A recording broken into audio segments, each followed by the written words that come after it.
The Handkerchief by Great 78.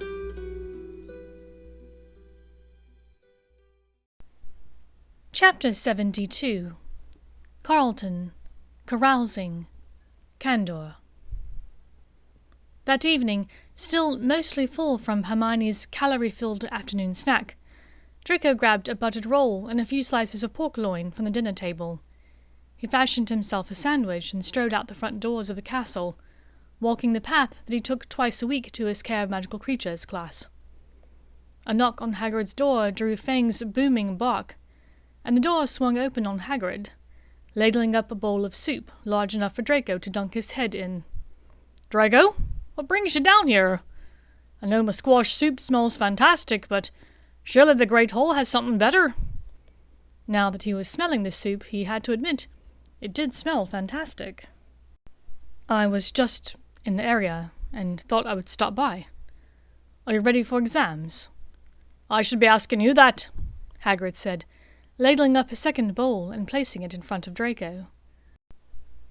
The large wizard dug out a bottle of smoking gin and a bottle of elderflower juice, and Draco mixed them a couple of drinks. "Exams? I suppose. But I'm not ready for the school year to end. I'm not looking forward to going home, but more than that, I'm just not ready." Draco was unable to say anything more, certainly not to Hagrid, Dumbledore's man through and through. Yeah, I can understand. Just turned 17, didn't ya? Feeling like the weight of the world is on your shoulders?" "Something like that," Draco muttered. "That reminds me, I saw something down Hogsmeade way, made me think of ya. Your birthday's already past, but just consider it a bit belated." Hagrid got up and rummaged around in an enormous trunk near the foot of his bed. He emerged with a stuffed hippogriff, white fur spotted in black, milky blue marble eyes reflecting the firelight from Hagrid's fireplace. It was Carlton. Well, not exactly him. This stuffy looked a bit smaller than what he remembered Carlton being, though that might have been because Draco was bigger than he had been the last time he'd held Carlton. Draco stood and held out his hands in silence, not trusting himself to speak past the lump in his throat. "When you talked about your Starclaw, I thought, this is what he must have looked like." Draco managed to choke out, "He did." "Just a little something to remind you, Draco. When you're doubting yourself, when you're questioning who you are, just remember who you used to be, and that will usually steer you right." Draco felt a sudden and surprising tear prick the corner of his eye, and he blinked rapidly, taking out his handkerchief to discreetly wipe at his brow. He hoped that Hagrid would believe that it was the heat in the hut that had gotten to him. Hagrid slung an arm around him, nearly knocking him into the table, and Draco chuckled. Hagrid gently patted him on the back, unsure of what to say. After a minute or so, Draco had gathered himself enough to sit and resume their dinner in silence. When they had finished their soup and had drunk a couple of gin and juices each, Draco gave Fang one last scratch behind the ears and stood to go. The stuffy he thought of as Carlton, too, tucked under one arm. "Thanks for the gift and the dinner, Hagrid," he said quietly. "But especially, thanks for the advice. It's been a tough year, and things are only going to get worse. I only hope, when the time comes, that you'll still see me as who I once was, not who I appear to be." It was difficult for him to get the words out. Hagrid had seen Draco at what he probably thought was the young wizard's worst, numerous times, and yet Draco was afraid that his worst was yet to come. Back in the castle, Draco made his way down to the Slytherin common room. Blaise was right. This could be one of his last nights of freedom. What followed was a night of debauchery, unlike any Draco had experienced at Hogwarts, and that was saying something. At various times a handful of Hufflepuffs and Ravenclaws would join in, and even the occasional Gryffindor. Draco saw Neville, Colin's little brother Dennis, Cormac and Dean, plus Katie and Parvati, and, of course, Hermione, wearing her muggle jeans, trainers, and a white tank top that showed off her midriff.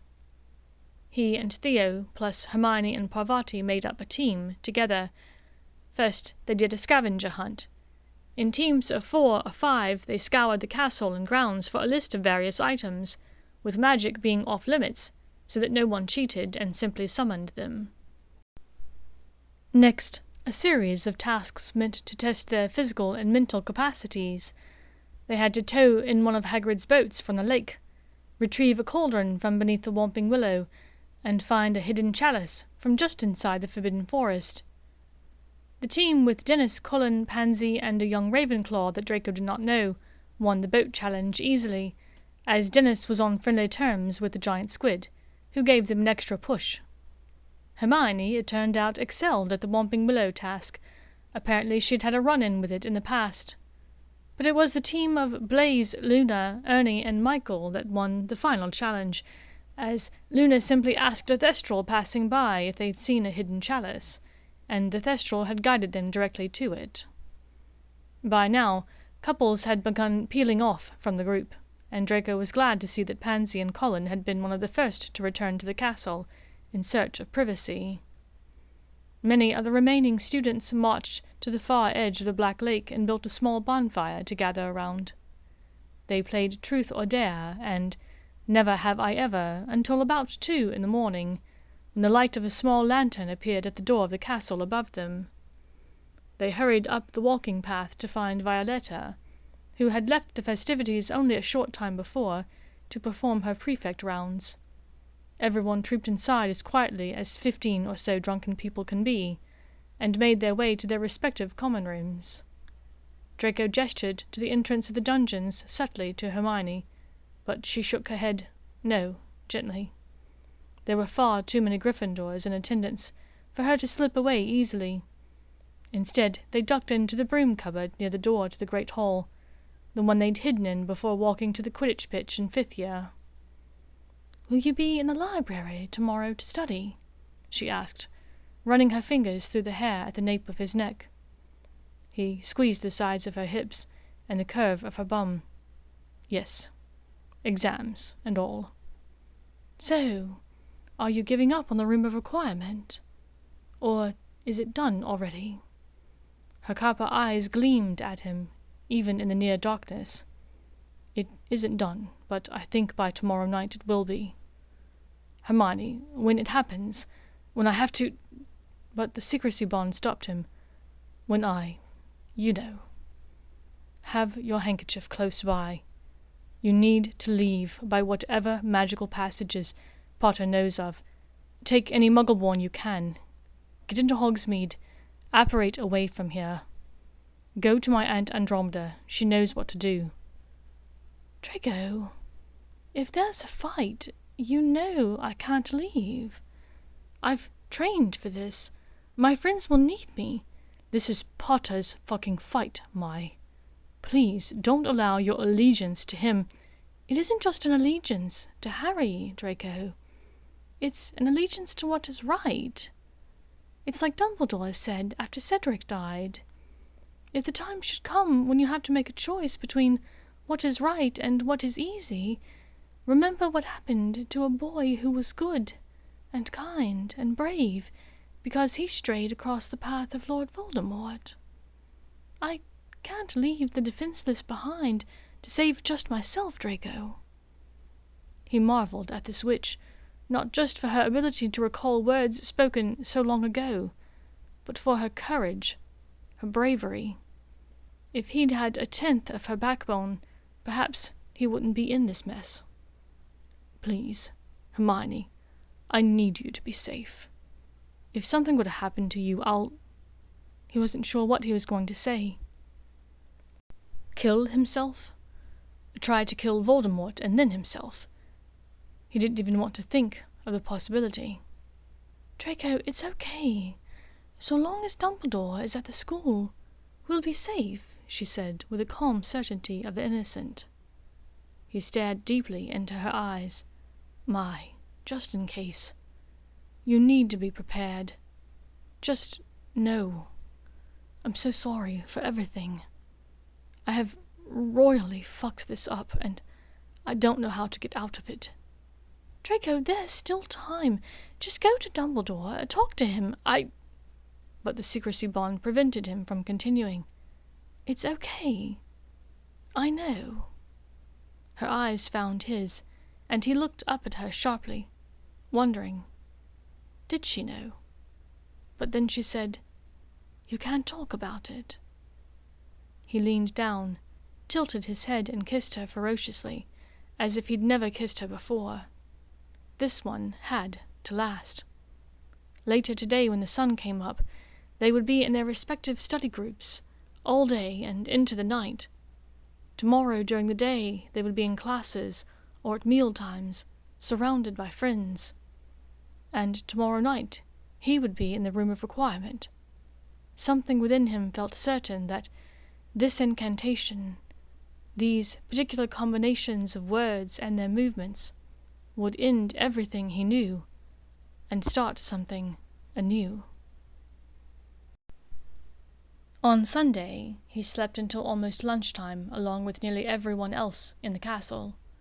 Brunch began around 10, with people in various states of grogginess and dress wandering in and out to eat. He was in the library by 11 in the morning, leading the other Slytherins in a discussion about Gamp's laws. By 3, they had moved on to Defense Against the Dark Arts, and had been joined by several Ravenclaws. At 5:30, several of them broke away, and he was able to join up with Hermione and a few others to go over arithmancy. After dinner he did a quick review of charms, magical creatures, and potions. He felt he knew herbology and runes fairly well, so once he was back in his dormitory for the evening, he only did a cursory once-over his notes. Divination was such a toss-up that he didn't even bother cracking the textbook. He was as ready as he would ever be. That night he vomited up his dinner out of nervousness. It had nothing to do with his studies. His dreams were filled with dark portals, dead birds, and the sharp teeth of werewolves. Monday seemed to fly by in the span of an hour. Before he knew it, he'd left his final class of the day. He put away his things and changed into his favorite black suit for dinner. He picked up what he thought of as his final out bag. If he needed to run away, to escape Hogwarts, either after a mission accomplished or a mission failed, he wanted to have what he needed. It was magically extended for his things: a knife, his potions kit, his hand of glory, some sweets and crisps, some Peruvian instant darkness powder, a change of clothes, his stuffed hippogriff, and some magical and muggle money, the latter clipped inside the money clip from Hermione. He went upstairs for dinner. At the Slytherin table, he listlessly pushed around bites of meatloaf and mash, scooping bits of mushy peas into it until it resembled a lumpy grey mass. He looked up to find Pansy watching him with disgust, whilst Blaise and Theo looked on in concern. He'd left the table when his two best mates did, noticing that Hermione and her two blokes had already left dinner. "What's up with you, Drake?" Theo murmured as they walked down the steps to the dungeons. "Let's go to our exercise room," he replied. "I feel like I need to burn off that heavy dinner with a little workout." Once they were inside and the doors were warded, Draco began pacing. "You know, I've been working on something, right?" "Right. The mission, the thing you can't talk about," Theo answered, and Blaise nodded. "There's more to it," he said, tight-lipped, afraid that he might throw up the only 3 bites of dinner he'd managed to finish. "There always is," Blaise drawled. Draco started talking. "So, who's coming through when you get it repaired?" Theo asked nervously. He cracked his knuckles, flexing his fingers obsessively. Draco knew he was worried that his father might be amongst them. "I don't know. I worry that one might be Greyback." In one of the test runs there was an indication that he was there, in the shop. "Fucking Merlin on a bike," Blaise said vehemently. "Precisely," Draco said, pursing his lips. "Why are you telling us this now, Drake?" Blaise asked with a worried tone. "I think it might be tonight." "Fucking Merlin on a dinosaur," Theo said, dropping his head into his hands and raking his fingernails up and down his scalp. "And I assume they're not coming here for a nightcap. Your mission, the one you can't talk about. You have to kill someone, don't you?" Draco looked at him in the eyes, then closed his eyes. "Fuck, what do we need to do?" Theo asked. Draco rubbed his temples. "Tell Violetta, Harper, Urquhart to keep everyone Slytherin in this dormitory all night. No sneaking out, no patrols. No one in, no one out. Tie people up if they need to. We cannot have innocent people getting caught up in a fight, and we don't want the likes of Vince and Greg trying to join in for the other side." "I'll tell Luna and tell her to do the same for Ravenclaw," Blaise offered. "I'll get in touch with Jessalyn to keep the Hufflepuffs locked up," Theo said. "That's the chaser I dated last year." "I'm assuming you're going to tell Hermione, so that she can pass the word on to the Lions."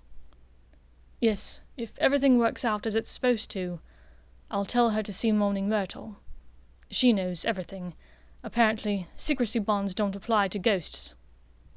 Blaise seemed to want to think this one over, but when Theo and Draco stood, it appeared to remind him of the urgency of the situation. Both wizards turned to Draco to shake his hand. "I won't say good luck. A big part of me hopes you fail, to be honest," Blaise said remorsefully. "Stay safe. Don't lose sight of who you are," Theo said in a rare moment of solemnity and wisdom. "Thanks, mate."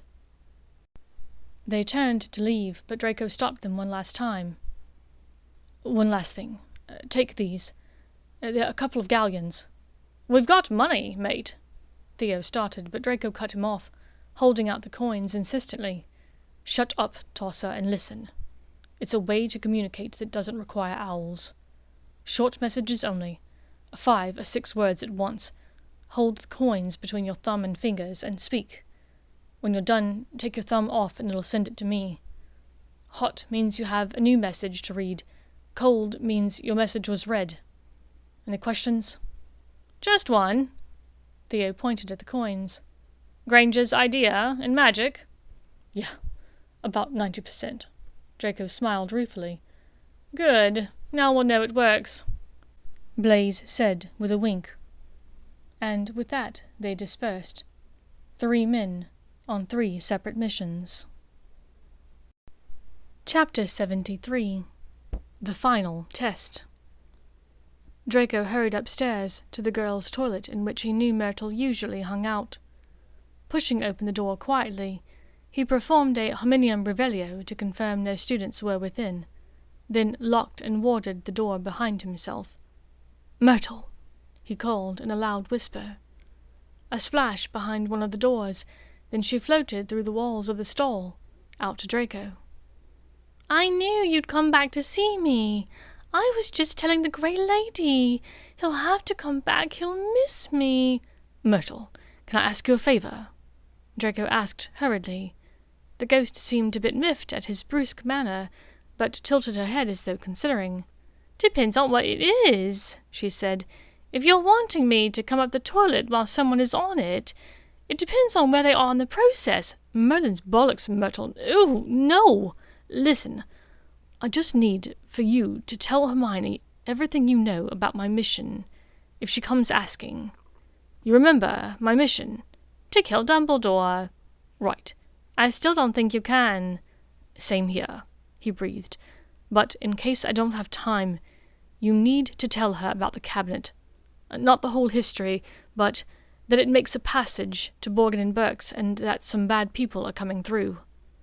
Tell her they are Death Eaters, and if she has a way to bring the Order here, she needs to do so." "Bring the Order, I understand," Myrtle said solemnly, evidently happy to have something to do that didn't involve Eubins. emphasized to her that she needs the order. She's not to try and fight these people. She needs to leave the castle and go find Andre. Can you remember that, Myrtle? Find Andre. Kill Dumbledore. Cabinet is a passage for Death Eaters. Bring the order. Find Andre. Got it? Myrtle rattled off like she was about to pop round to the shops for a few grocery items. That's the important part. Leave and find Andre, Draco emphasized. Okay? Okay, I've got it. You don't have to say it 8 times, Myrtle grumbled. Draco closed his eyes, wishing a slightly more mature ghost had happened to die in a toilet all those years before. Are you going to try and kill him tonight? Myrtle asked with a gleam in her eyes. It's happening tonight, I think, he said haltingly. Well, just remember, if Dumbledore kills you instead of you killing him, I can be your girlfriend. I've been hoping a nice-looking boy pops it around here. Well, thanks for the vote of confidence. And please, don't forget to tell Hermione. Yes, Hermione, I've got it. Myrtle had zoomed back to her stall, and her final words were bubbly and glubby as though spoken through a bowl of water. Right. Draco turned, heading out the door and zooming towards the stairs. As he rounded the corner, he nearly ran into Filch, trailed by Mrs. Norris. Ah, perfect, Mr. Filch, Draco said disarmingly. Just the man I'd hoped to see. Breaking curfew! Filch crowed. No, sir, it's only a bit after 7 in the evening. Filch seemed disappointed. Draco continued. I was just leaving the Great Hall, and I overheard Peeves asking students to put all the extra desserts and juices into a few buckets that he had. He said he was going to smear the mess all over the trophy room sometime tonight. It might be a good idea to be waiting for him. Filch's gaze hardened, and his nose wrinkled angrily. Peeves! I'll have you out of here for this! Filch stormed off down the hall, bellowing his ire. Good. That was one more lookout, and possibly one more victim, out of the way. Reaching the 7th-floor landing at last, Draco stopped to check that the coast was clear before walking past the space for the door to the room of requirement 3 times. It materialized, and he entered quickly, ensuring that the door sealed behind him. The birds greeted him as an old friend, but he was focused on the task at hand, only petting the smallest one clumsily.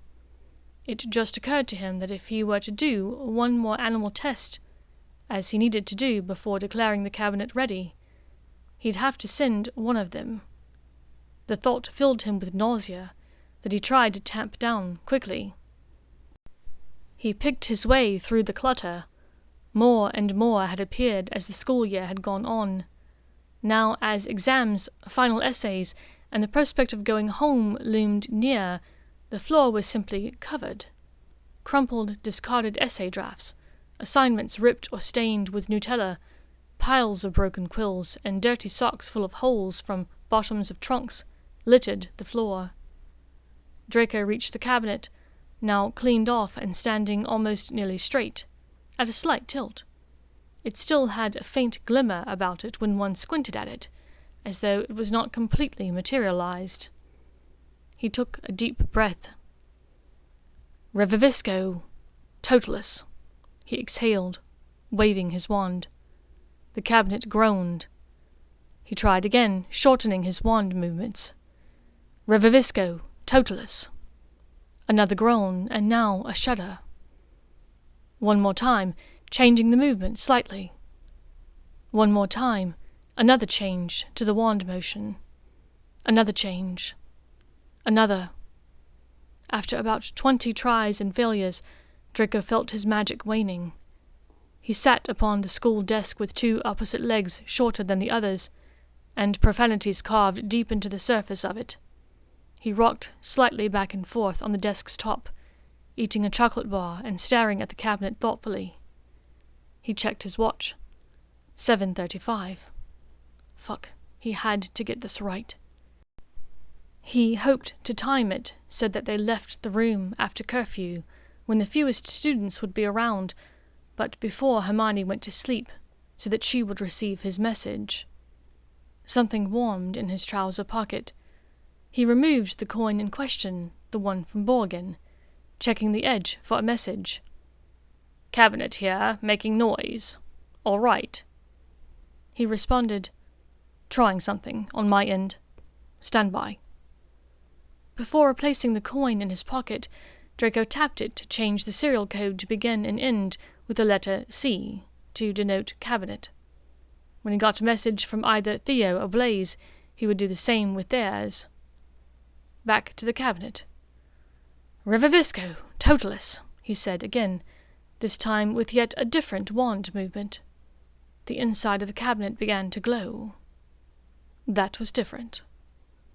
He spoke the incantation once more, timing the 4 syllables of the first word with 4 wand motions to form a square. The cabinet stopped listing at a slant, straightening itself up to square. He repeated the words and motions, holding the wand at a different angle. Nothing changed. He huffed, "Come on." He said the spell once more, this time drawing a small circle at the end of Totalis, starting and ending at the top, as though closing a loop. The cabinet suddenly seemed to become infused with lights of every color, reminding Draco of some of the attractions at the amusement park he'd visited with Hermione what felt like ages ago. The groaning and rumbling grew stronger. The very ground seemed to shake a bit under his feet. And then, with an audible pop, the cabinet no longer shimmered. It was solid, as firm and as strong as any piece of furniture had a right to be. Out of sheer joy from conquering a supremely difficult magical task successfully, Draco suddenly whooped and cheered as though the Falcons had just won the League Cup. Just then, behind him, the door to the Room of Hidden Things opened. He turned in disbelief to see Sybil Trelawney backing into the room, her narrow backside pushing open the door as she came. She turned slightly, and Draco saw the innumerable empty bottles of sherry that she carried with her, apparently too sloshed to vanish them properly. Without taking more than a second to think, Draco reached into his bag, hands fumbling around the drawstring pouch of Peruvian darkness powder. He snatched up a bit, tossing it into the air. Then he grabbed up his hand of glory. Its magic was able to penetrate the darkness, and in the smoky haze he could see the diminutive professor stumbling about, disorientated, trying to figure out which way was forward. "Expulso!" he muttered, propelling Trelawney back out of the door. She and her bottles were bodily lifted, and she was deposited on her feet just outside the room. Due to the amount of sherry she had consumed, Trelawney stumbled, her outrage evident in her shriek of anger. Draco slammed the door hard and watched as it resealed itself. He shuddered. Fuck, that was far too close. It was twice, now, that the divination teacher had come in upon him. He had already had to obliviate her once. He hoped that they never met in this room again. He turned back to the cabinet, vanishing the last of the darkness powder, which he saw reappear as a cloud about 50 feet away, further into the room. It was time for a final few tests. Reaching in his bag, he took out a bright green apple that he had nicked from the Great Hall earlier. He wiped it on his suit front and placed it inside the cabinet, closing the door carefully. Taking out his coin that connected him to Borgin, he sent a message. Test number 1. He spoke the incantation, and the cabinet glowed from the inside, only a faint orange outline surrounding the doorway, barely noticeable unless you knew to look for it. About 20 seconds later, the coin grew warm. Apple arrived. Perfect condition. Stand by. Another minute or so passed and the coin warmed again. Sending it back. Do the incantation. Draco did so. This time a blue glow at the door frame. He opened the door tentatively once it stopped. The apple now sat on a plate, neatly cut into 6 equal pieces. The flesh of the apple was still a bright white, at peak freshness, juice still clinging to the surface of the fruit. Draco picked up the plate, inspecting the slices. There were no brown or mushy bits, no bruises even. They were perfect, and they smelled tart. Draco ate one slice a bit hesitantly, but then ate the last 5 in quick succession. They tasted perfect. He wrote back to Borgin. Perfect. Passage remains until closed on one end. He waited until the message was received, then wrote, Stand by. More tests to come. He sat back on his desk, rocking the uneven legs to give himself something to do. The moment of truth had come. It was time for the last test. The small birds had been twittering at his shoulders since he arrived. There were 6 birds in all. In his mind he thought of them as a group, but they had their own personalities, as he'd come to recognize over the months. The one who had gotten stuck inside the cabinet was who he thought of as a kindly father type. He'd been the one to keep the birds rounded up, fuss at them when they played too boisterously. There was one who was larger than the others, with a darker brow that made him appear angry, almost grumpy at times. He was the loudest. Then there were 2 slender, graceful ones, their wings tipped with the faintest blush pink color. He thought of them as the sisters. Then 3 that had a bit of green on their heads. 2 were larger, like the grumpy one, but they sparred and played together like lifelong chums or brothers. And finally, the one Draco thought of as the little brother. He was slight and seemed to meander a bit unsteadily when he walked. But he flew with such grace and ease, Draco at times felt a bit jealous. But he found he also had an odd sense of pride in the little bird's talent. But who to send? He couldn't split up the sisters, who twittered quietly together in harmony every time he was around, as though in deep conversation. The 2 bigger boys with the green heads seemed as though they'd be devastated to be apart. And the little bird, no. End of. Which left the grumpy bird, the de facto leader, the lonesome bird. Draco held out his hand, trying to steady the shake of it. The heavy-browed creature hopped into the cup of his palm trustingly. Draco closed his eyes, willing himself to stay strong, then opened them again. He neared the cabinet, and suddenly there was a tickling on his wrist. Looking down, the tiniest bird stepped into his palm with an ungainly step. No, not you, he croaked, scooping up the errant bird and depositing him on the tilting school desk behind him. He turned again, determined. When he opened the cabinet, the other 4 birds flew inside and stared up at him. He couldn't tell if their looks were trusting or accusatory. Please, he whispered hoarsely. You don't understand. I've got to. But he wasn't sure what the end of that sentence would say. I've got to do this. I've got to send one of you. I've got to possibly condemn another of you to death in this blasted cabinet that killed your other mate. The baby bird flitted down to the others inside the cabinet.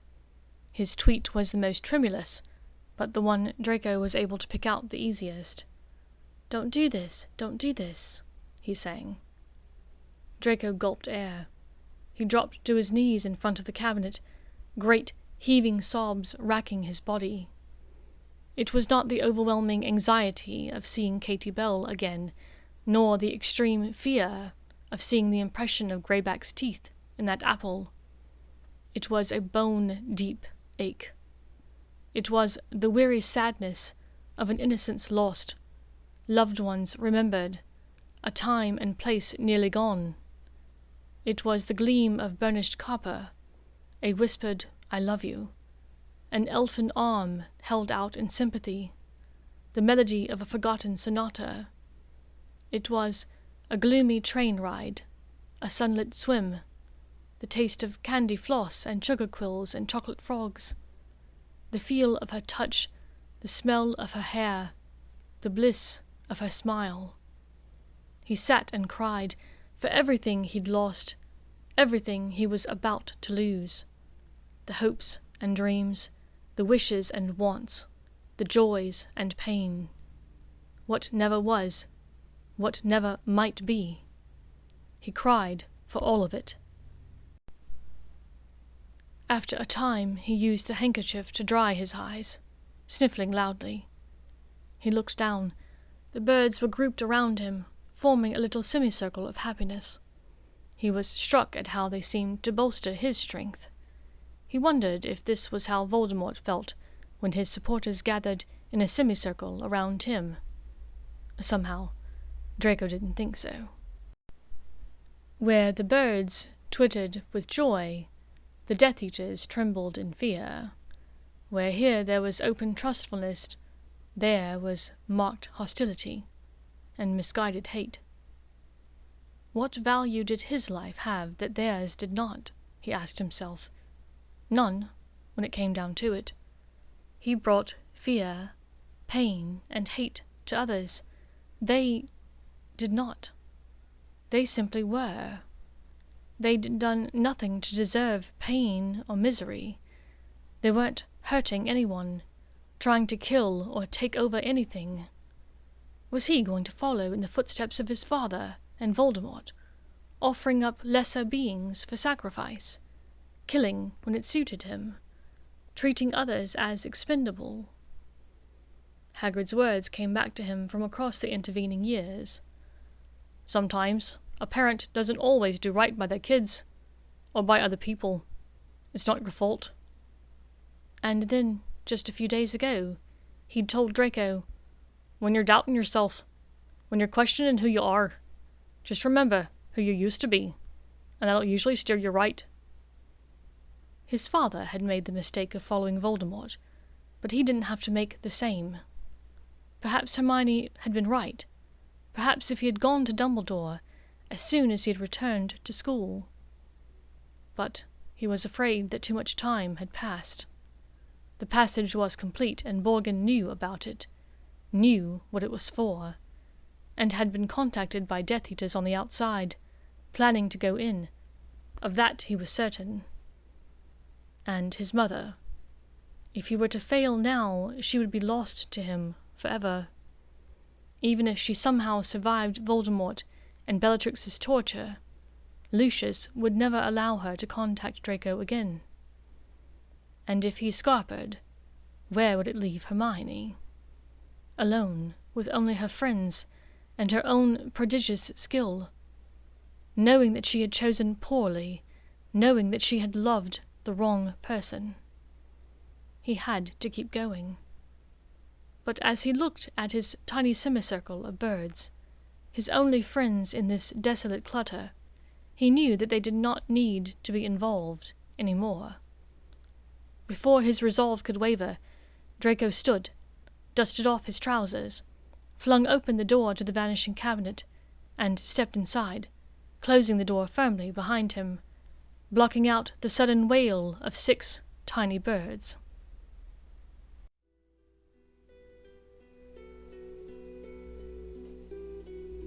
Thank you for listening to this chapter of The Handkerchief by Great 78.